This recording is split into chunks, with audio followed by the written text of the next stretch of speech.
So we're picking up where we left off last week with Chapter 3 for your seminar in articulation. And now we're moving on to vowel production. So we've discussed consonants and the distinctive features of consonants. And we're now going to discuss vowel production, which differs from consonant production. So vowel articulation is described according to the position of the tongue, the shape of the pharynx, the shape of the lips, and the muscular tension associated with their production. So voicing feature is not used in the description because all vowels are voiced. It's also important to remember that you cannot have a syllable without a vowel. So every syllable is going to contain a vowel. However, every syllable will not necessarily contain a consonant. For instance, the word A, the vowel is A and the syllable is A. So what are the characteristics of vowels? They're produced mostly by an unobstructed vocal tract, meaning an open vocal tract, and contact between the tongue and the gum ridges in the oral cavity. They're classified by the position of the tongue in regards to height and advancement. So this could be high, mid, low, front, or back. They're classified according to lip rounding. We have either rounded or unrounded vowels. Tenseness, either the vowel is a tense vowel, meaning the tongue tightens, or it's lax. So here are the positions in the oral cavity for the vowels E, number 1, I, E, A, U. You can see the different positions the tongue moves through. So this is a diagram, much like the consonant diagram from the Language Essentials of Teachers of Reading and Spelling, or Letters for Short, Module 2. I like this one because it mimics the vowel quadrilateral in the positions from high to low and front to back. And but what I like about this particular diagram is that it has all of the spellings in the English language for these particular vowels. So here you can do these with me as we produce these sounds, and pay attention to where your tongue is positioned to articulate these sounds. E, I, A, I, O, oo. We have the schwa in the middle, We have the digraphs, the diphthongs, but they're also digraphs because there's two letters to represent one sound. Here are the diphthongs oi, ow, and then the rhotic vowels of r, or. Again, looking at this chart and where the vowels are occurring with the position of the tongue and the mouth, when you look at this, it begins to make sense of why a child maybe in kindergarten might spell egg, with the A and not the short E sound, because have very little difference in the tongue positioning, and in particular dialects such as Southern English. You might hear more people pronounce it, I need a dozen eggs from the grocery store, rather than I need a dozen eggs.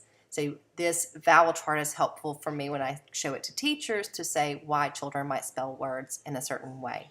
And then we have, of course, I and E also very close together, and we know that's a characteristic of Southern dialect to not pronounce our S as in 10, but we say 10 with that I sound.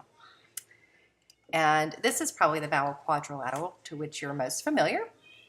And again, you can see high, mid, low vowels, front to back. And just another diagram of the vowel quadrilateral and how those vowels are being produced. So what is the position of the tongue, shape of the lips, and muscle tension of E, I, A,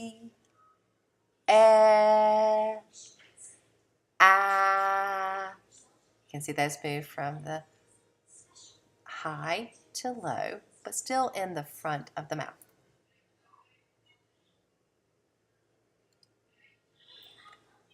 Here is a diagram of your central vowels.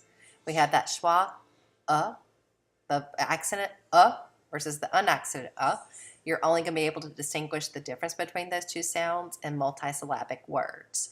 So anytime we have a multisyllabic word with the schwa usually does not carry the accent. So we use this phonetic marker rather than this one. We also have the accented and unaccented sounds as the central vowels.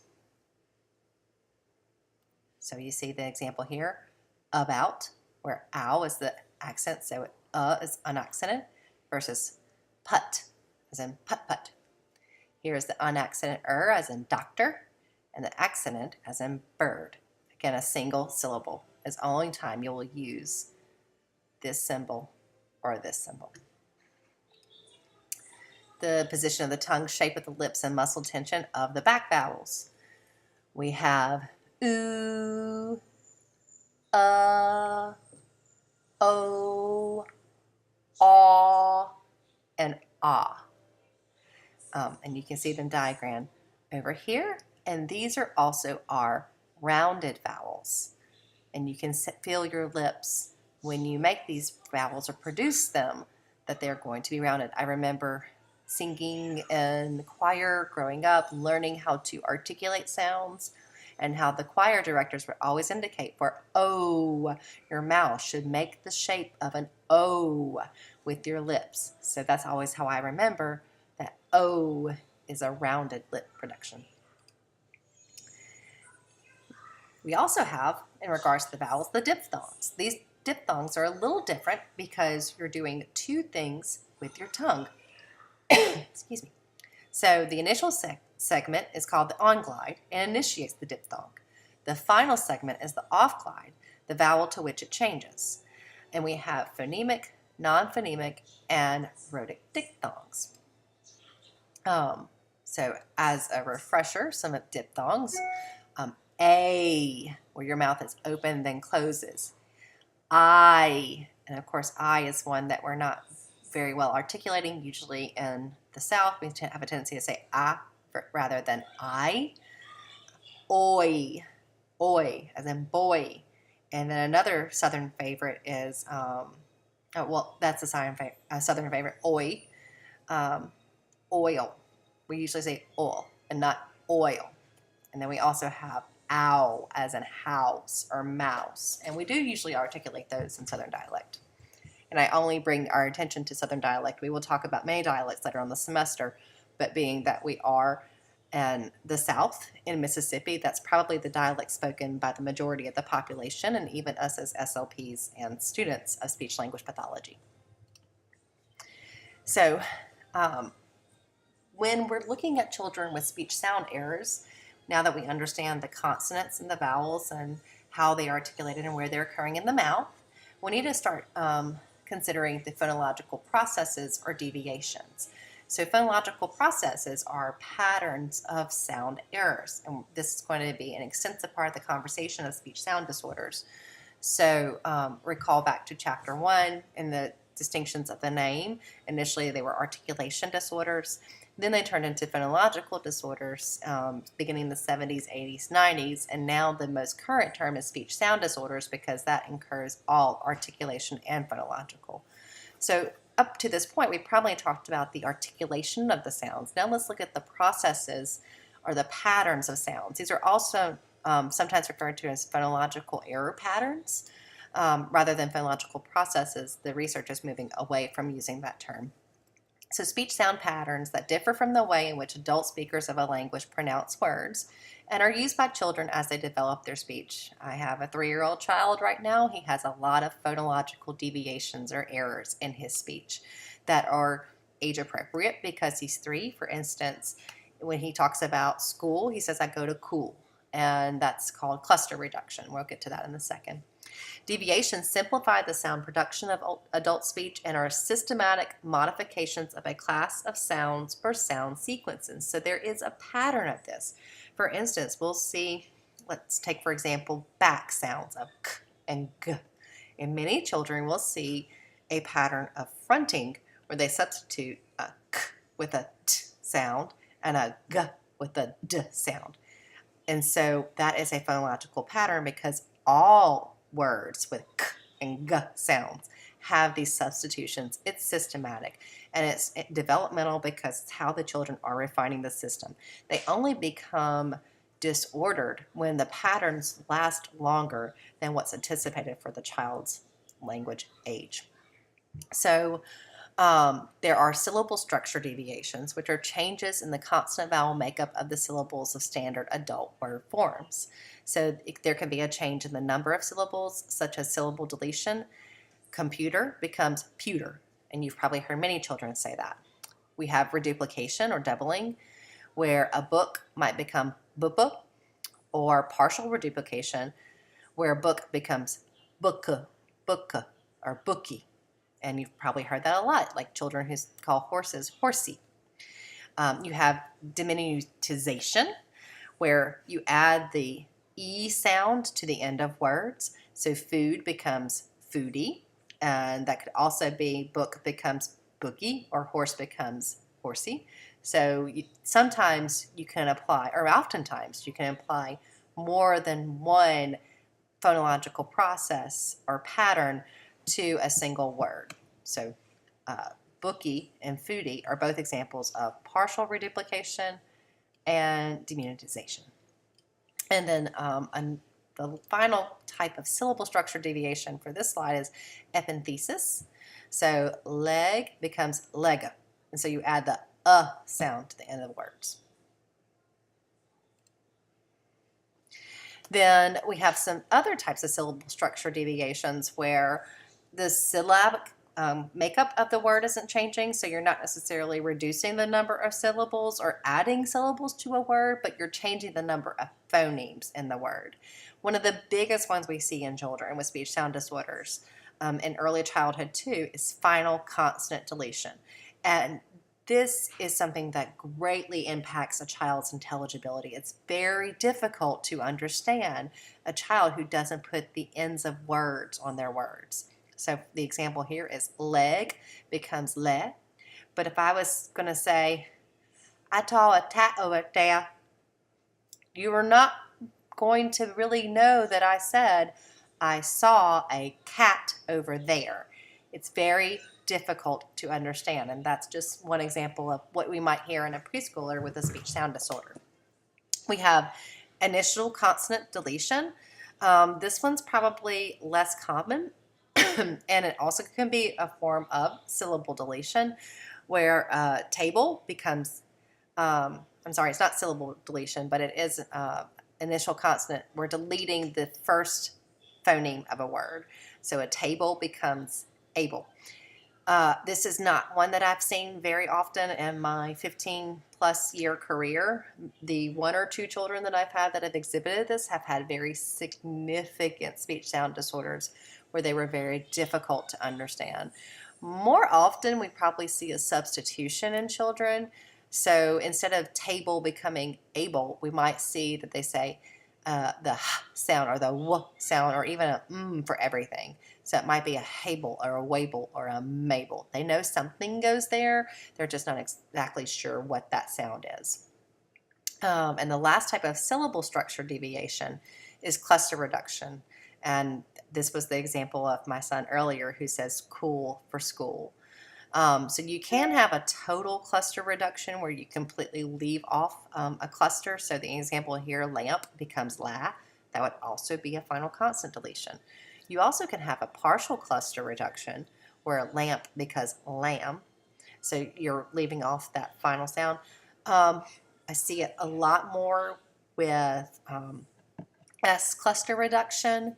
So you'll often see children who say top for stop, pot for spot, cool for school, wide for slide because they're substituting a W for L because usually L hasn't developed yet. So you can see how quickly this can impact how well a child is understood by adult speakers who aren't familiar with these patterns. But this is also why we are always amazed by children understanding each other because the patterns are very specific and systematic.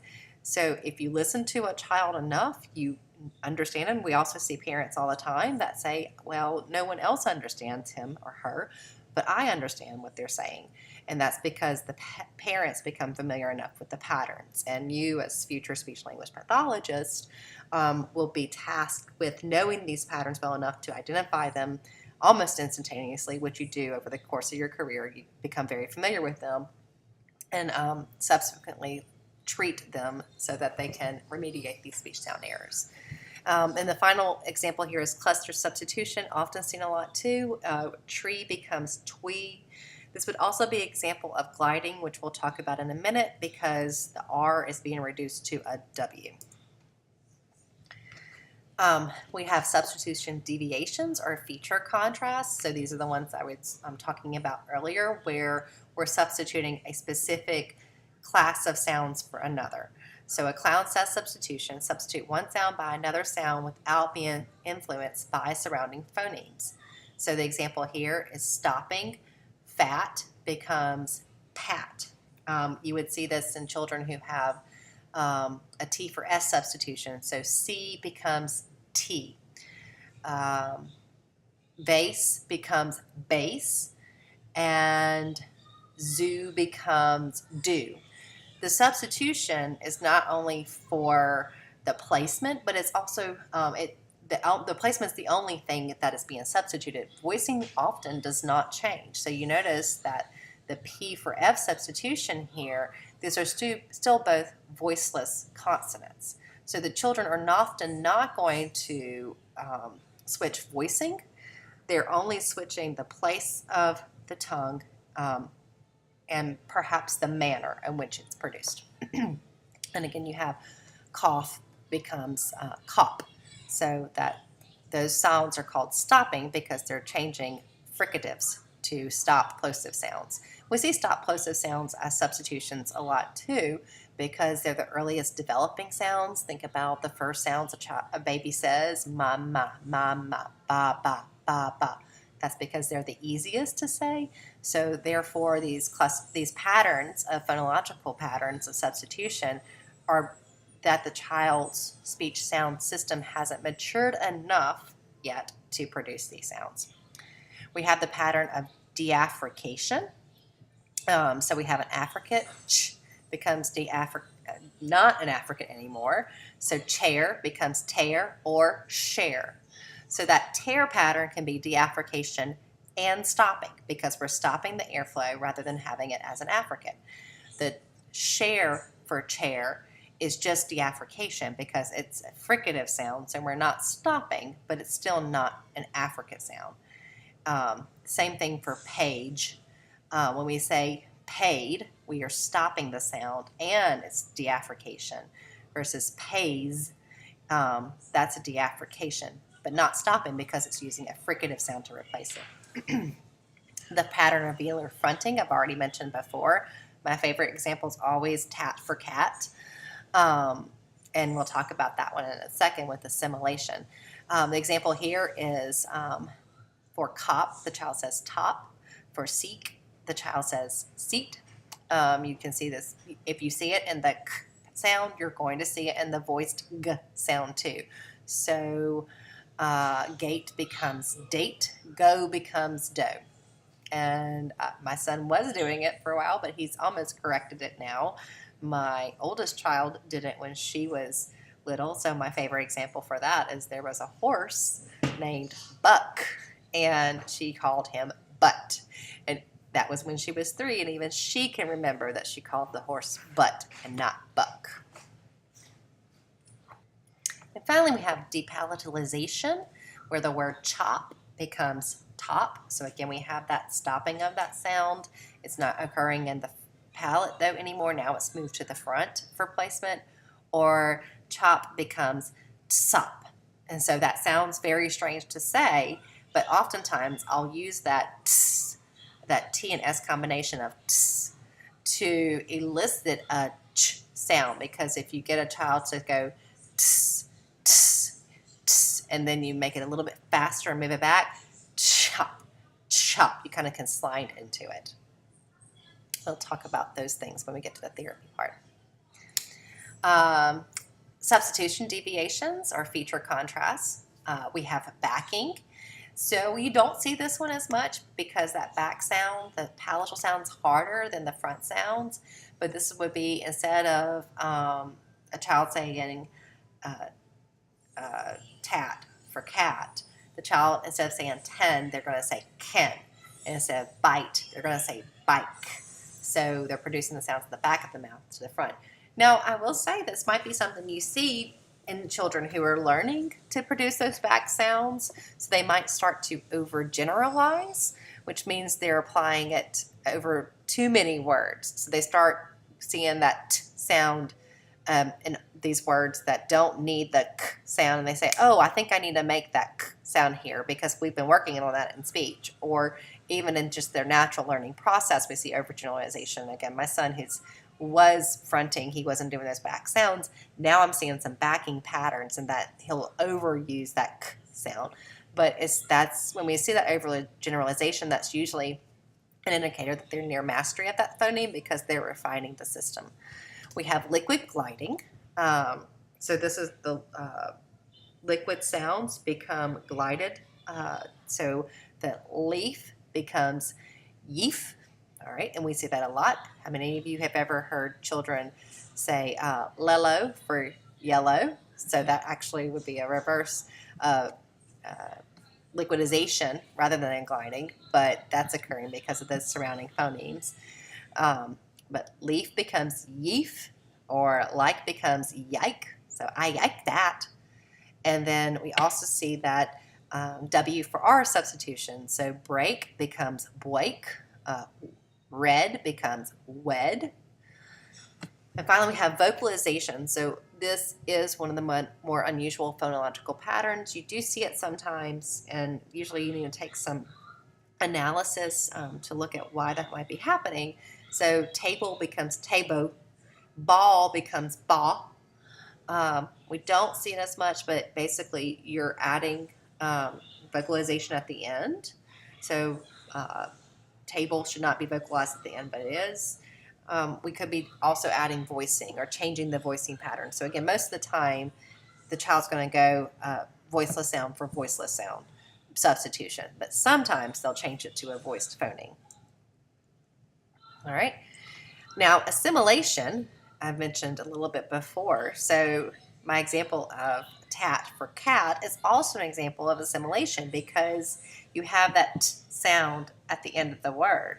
And so the child's just saying the word that in a way that the phonemes aren't that different. Because think about cat, and you have to go from back to front relatively quickly to have normal adult-like production. And so sometimes that's difficult to do with the motor planning, so it just comes out tat because it's easier to produce like that.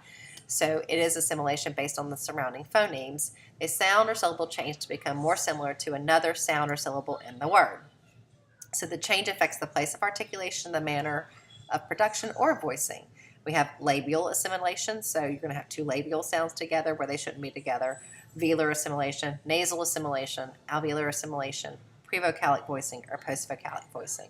So sometimes when we have voicing changes, it's because they're assimilating those sounds rather than actually changing the voice consonants. Usually a child's not saying dat for cat because that final consonant is devoiced. But you could have a child who would voice a sound that wasn't normally voiced because it was had another voice sound at the end. So if the word was Cade, like a child's name Cade, the child could say Dade for Cade instead of Tade for Cade because of that proximity of that D sound at the end of the word. We also have consonant harmony, which the influence can be from left to right or right to left. So the assimilation can occur with phonemes that are at the end of words or phonemes that are at the beginning of words. So progressive assimilation, it's influenced by the sound that preceded it or was before it. A later sound is changed. Regressive assimilation is influenced by a later sound. An earlier sound in the word is changed. So again, that's that tat for cat example. You can also have total or partial harmony depending on the word. and contiguous and non-contiguous.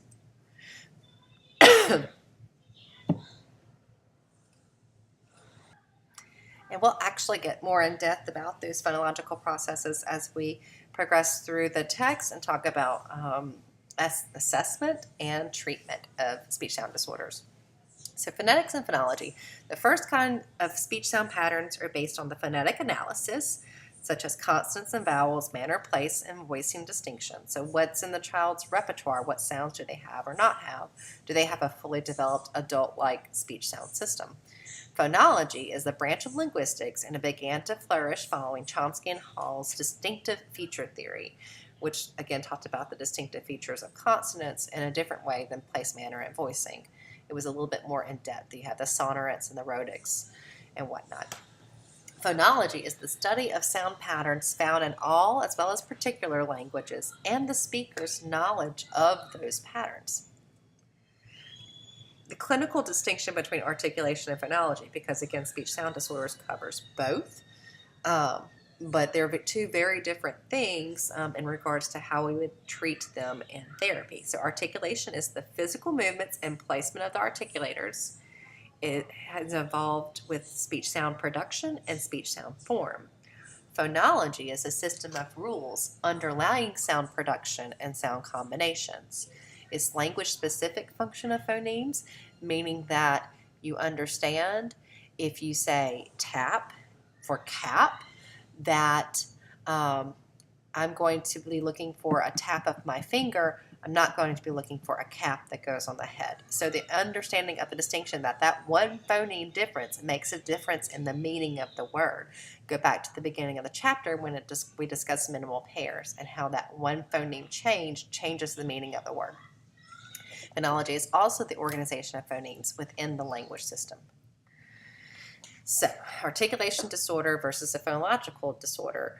Articulation disorders are phonetic errors versus phonological disorders or phonemic errors. We're going to see them across more than one sound. So again, all the back sounds are produced with front consonants. All k and g are always produced with the t and d phonemes. Articulation is non-standard speech sounds versus phonological is the neutralization of sound contrast. It's just making less differences in words because we have not as many phonemes in their repertoire as we would expect them to have. In articulation disorders, errors do not affect meanings of words. So if a child is producing a frontal S and says, I see that, we will still understand that they said the word see.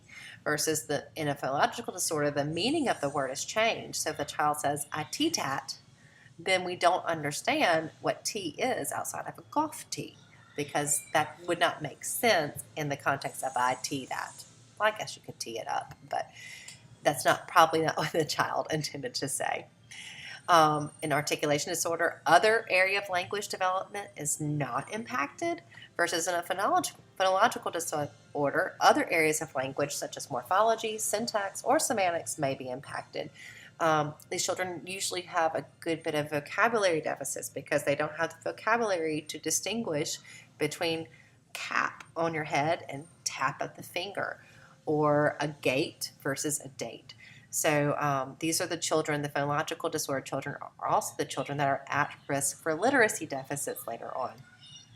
All right, so they have similar difficulties but a different cause. So for an articulation disorder, just another graphic for you, the errors are phonetic in articulation but phonemic and phonological. The problem in articulation disorder is speech sound production versus a phonological disorder is a language-specific function of phonemes.